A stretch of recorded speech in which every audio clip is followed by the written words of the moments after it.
Thank you for the lovely introduction. The chairs have arrived during the previous break, so I need to, I suppose, stay here not to bump into them. So yes, Jana and I met in 2018, and I actually have included a slide from that presentation as well, because there is a point to be made. Had I known that the conversation that we were having earlier with Jana on emails would be that the final topic of my talk was what I suggested as just sort of like overall, like how about if I talk about these topics? Maybe my sort of title would have been a little shorter. It would have been something to do with that without focus on leadership, any efforts in customer centricity will fail. However, now you're getting the sort of, I'm revealing the whole sort of a plot of my talk by it being already on screen, is like customer experience and service design thrive in a culture of caring. How to build a company culture where employee experience fuels customer satisfaction. Now, while I'm going to be talking about the transformation journey that we're ongoing at the Finnish Posti, the postal services and parcel services company in Finland, I'm also going to be sharing examples from a few other companies that I worked at, because as Jana said, for the past 15 years, I've been doing service design, leading customer experience and brand projects and teams in multiple Finnish companies. And for you, which sort of really revealed in the beginning, more detail how it can be done and there. Now, this space not seeing you properly is one to make self, but then I make myself on a screen. But it's more inviting you to connect with me. Here are some of my contact details. I'm a sort of a portfolio doer, I suppose. It's hard to pinpoint to one exact thing. Focus my like what's the target of work. Only that's not the case anymore. Salaried employee at the time, but I also run my address is Ultima Lead, our consultant. So, Post Group in Finland, here in Estonia, known as Smart Post. We're part of the same group. Currently, I'm a caring program director, training 100 Posti supervisors at all Posti levels into caring leader principles. Then, if you listen to podcasts in Finnish, there's a Lähtiet podcast, which is I'm a co-host and a founder of the most listened to work-life podcast in Finland.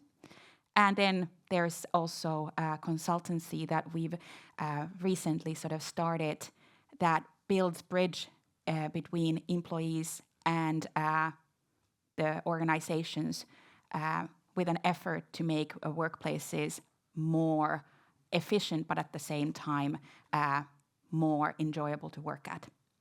So what does background of 15 years in service design and another possibly 15 years in more ego-driven art school background. So what does a person from sort of service design background has to do with talking to you about leadership? Now, the thing is that over the course of my career, I've participated in multiple projects and all kinds of sort of efforts to design better customer experience. But in my opinion, the thing about most companies is that the quality of customer experience is directly linked to quality of employee experience. You cannot build enticing products and services for your customers unless the people behind those services are passionate, committed, and willing to sort of put that extra effort. Otherwise, the services will be just a little meh. And I'm willing to bet that in most companies, you can almost tell what kind of a company culture is behind the service that they're providing. This is, of course, more true with service industries which are very sort of human heavy. But remember, at least until, at least right now, where humans are still developing all digital services. They're not yet at least created by AI. And of course, remember, AI learns from what exists. So how do we teach even the future AI design passion? So I've been sitting at the very back of this wonderful auditorium, and by the way, those seats in the back are fantastic. They're reclining. You can lift your legs up. I mean, I've never been to a conference where this is possible, and sort of a thumbs up. And the first speakers have been talking about how to do and take design forward in an organization. And so when Jana mentioned that we met in 2018 at Dublin at the Service Design Global Conference, this is what me and my then colleague Tuomas Manninen were talking about. It's an adaptation of the design maturity model by Danish Design Center. It's an oldie but goodie, over 20 years old, and it includes those 4 green steps. What Tuomas and I were already advocating in 2018 was that we need to add more steps to the ladder. I find that most of the time we're still sort of struggling between the steps 3 and 4. However, the sort of a transformation will not happen unless we start looking at this issue as with a broader lens.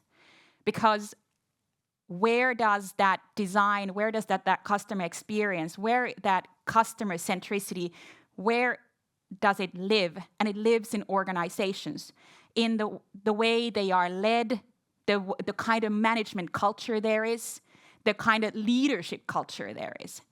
So a friend of mine, my co-host in my podcast, Lisa Holma, said very recently that there's probably a reason why in maturity models, we're describing the sort of progress in steps. That it's like you have to walk on that step until you hit the wall. And only when you hit the wall and you feel like there's nothing to be done, you realize that maybe we should look at the thing a little differently, and you start climbing up to the next maturity step.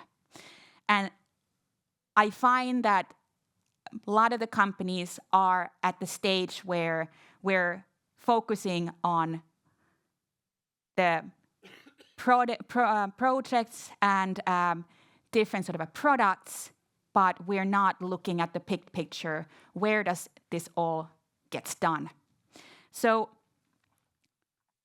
how and what?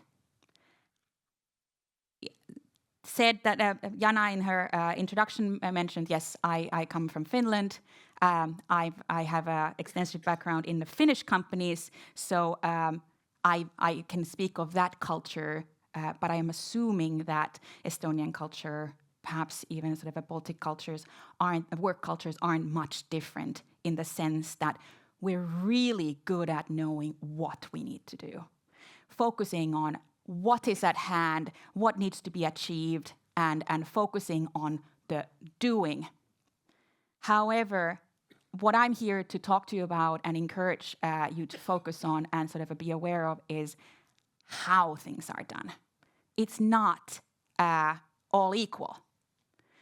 There's just so many ways to push people and push companies and the company culture in a wrong way that actually affects hugely how customer experience is developed and seen in the companies. I hope this makes sense because it's sort of, when we're talking about psychological safety, for example, we're talking about how.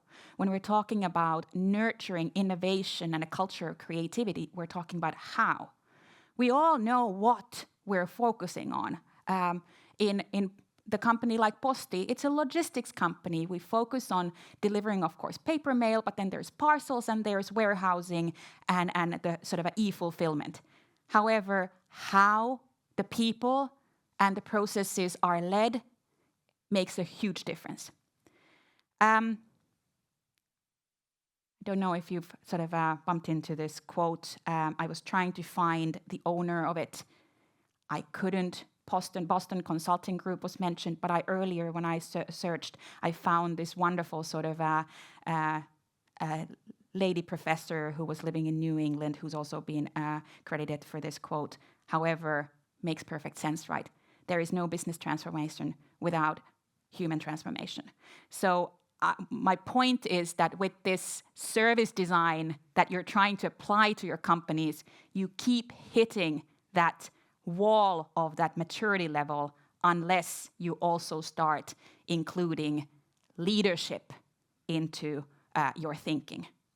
And what, in the next sort of a simplified picture, what the change needs to be is that we need to shift from a culture where the top management sort of leads from top down to where the company culture sort of rewards all-knowingness.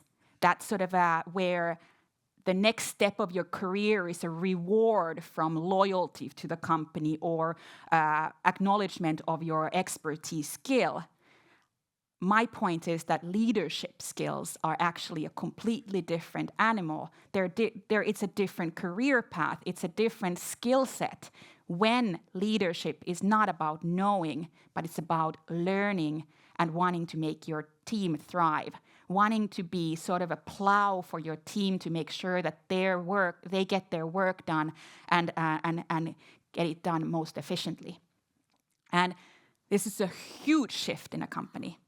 And that's what we at Posti are doing at the moment. So the Caring Leader program is, Deutsche Telekom was mentioned, hundreds of thousands of employees. Posti Group in Finland is the second largest private employer in Finland with over 20,000 people, so 10% of the size. However, there's in a company that size, there's over 900 supervisors, for example, and leaders. And we've developed a program where we are taking the caring leadership methodology to every single level of the company. I've worked with the top management, I worked with the middle management, I've worked with the floor supervisors, and we're talking about coaching approach, recognizing your own emotions, understanding how your emotions actually affect your leadership.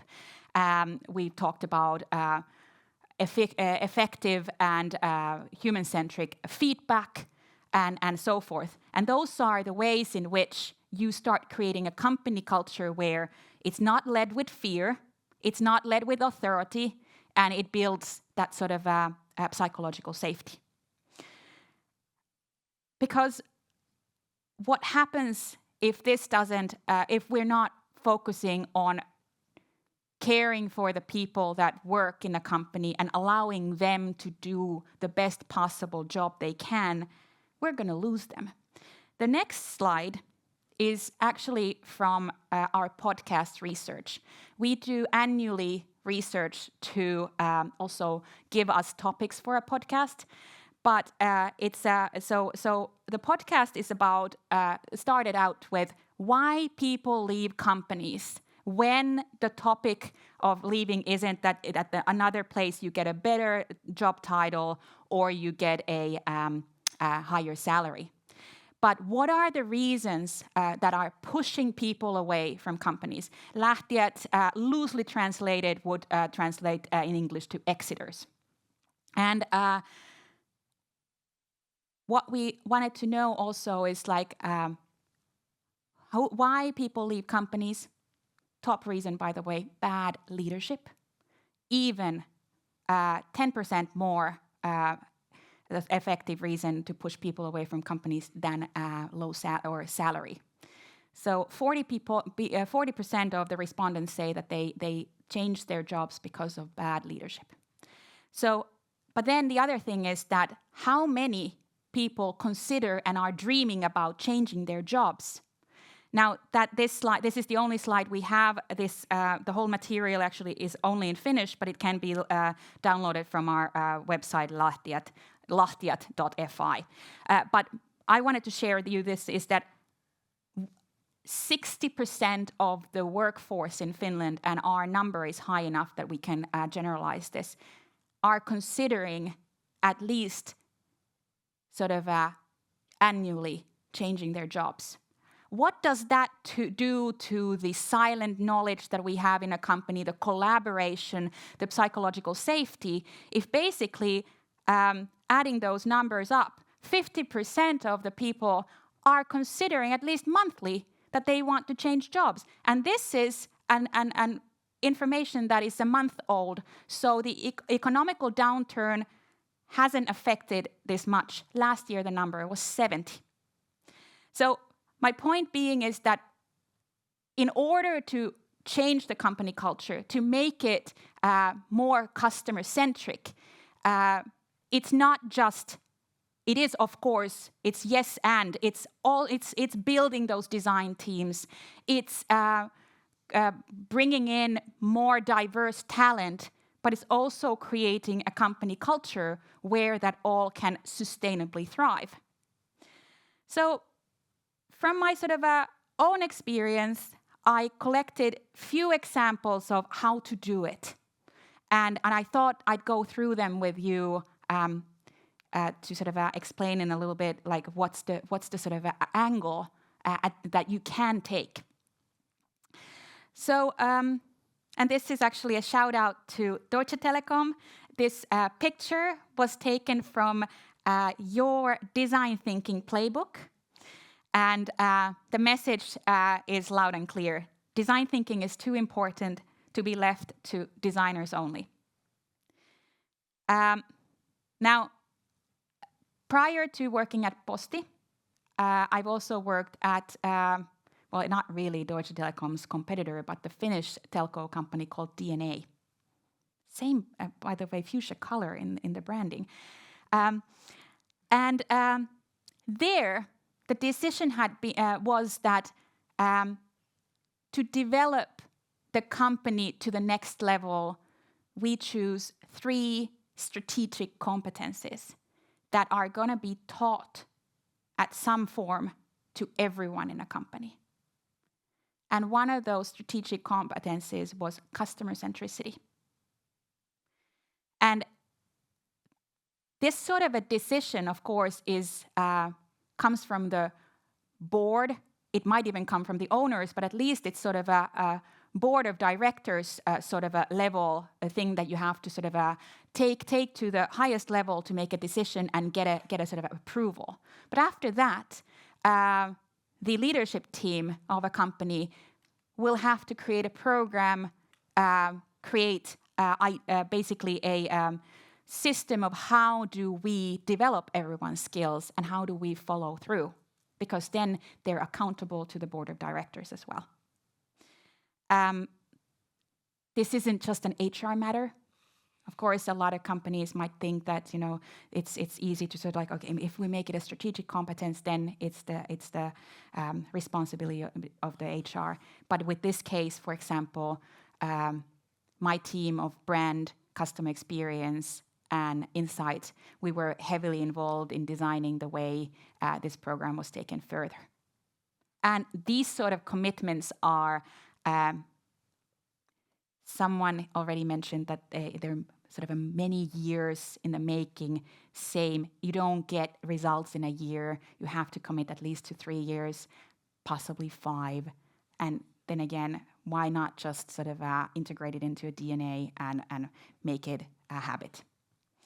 Another thing is train your people to it. And what I mean it is that every company has their own terminology for, is it customer centricity, is it design thinking, is it service design, but expose it to the wider audience. There was an example already here that designers are training other specialists to service design skills, but then why not sort of expose it further? At OP Financial Group, where we worked, this is how we did it. We arranged design days where we had similar conferences as this one was, but then there was also workshops where we exposed people to different design skills. We arranged design safaris, or actually sort of insight safaris, where different teams got to shadow consumers and see how they make decisions and so forth. Then the triangles. Adjust your leadership philosophy. You cannot create a culture of creativity and radical creativity without giving some freedom to the people in the organization. Not just freedom, trusting them with responsibility. And then it comes to how averse are you to risk or exposing yourself to that you want to, like, are you willing to show that you don't, as a company, have all the answers, that you are willing to collaborate with your customers? And again, it is almost, that's a conversation. It's like, are you a knowing kind of a leader, or are you a learning kind of a leader?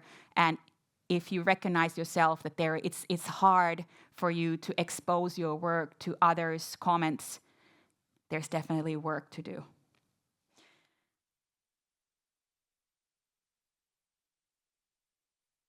The one thing, by the way, that one becomes very self-aware is that when it's a big screen, you even see your typos. I apologize, the numbers seem to be completely wonky here, but there are only 5. So, and you haven't heard more than 3, and this is the 4th, so 1 more is coming.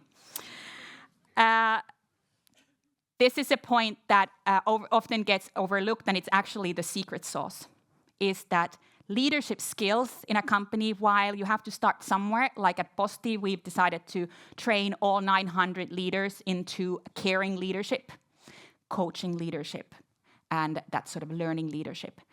The leadership skills are for everyone. Feedback skill, for example. How do you have a conversation that isn't triggering to anyone? How do you constructively move from disagreement into understanding and move forward? These are skills that everyone in a company should be equipped with. So, and that's actually what my company does, is that we are not just training the leaders, but we are training the specialists with the leadership skills to navigate the sort of a matrix organizations. I'm sure you actually recognize that you're oftentimes not led by your direct supervisor or your direct boss. You're actually interacting with a lot of other people, and wish you had the skills for collaboration and conversation. A book that I have nothing to do with but changed my life is called Let's Talk, Make Effective Feedback Your Superpower.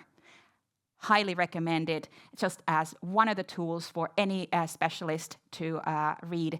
The idea being that never connect the issue and the person, never create a story that you tell to yourself before listening to the other person's point of view. So having the open conversations instead of sort of blocking yourself, the other thinking they are other and you are right. Those are the things that often hinder sort of progress and development in companies. And the actual 5 is nurture diversity of being different, and also diversity of thinking differently.